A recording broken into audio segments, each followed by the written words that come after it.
1. شرطة مفهوم الخريطة التاريخية هي وثيقة تاريخ تساعد على توطن الأحداث التاريخية في المجال الجغرافي بواسطة تمثيل مبسط للأحداث، أو هي حصيلة لتدوين وتوثيق واسترجاع النشاط البشري على هذه الأرض.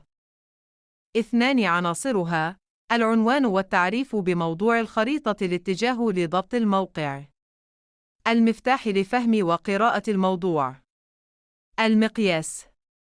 3. وظيفتها: ترسيخ واكتساب المهارات، تنمية القدرة على توطن الأحداث التاريخية في مجالها الجغرافي، استحضار المتعلم للبعدين الزماني والمكاني، استقطاب انتباه المتعلمين أكثر، مساعدة المتعلم على تمثيل المجال وتثبيت المعلومة التاريخية بارتباطها بمجالها الجغرافي.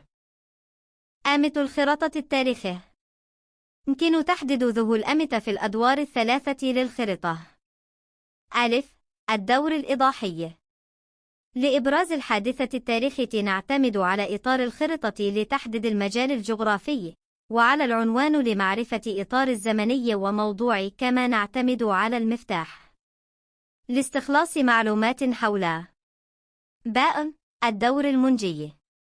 حيث يتم جمع المعلومات وترتيبها وتصنيفها وتبويبها قصد تحديد الحادثة في الزمان والمكان. الدور النقدي.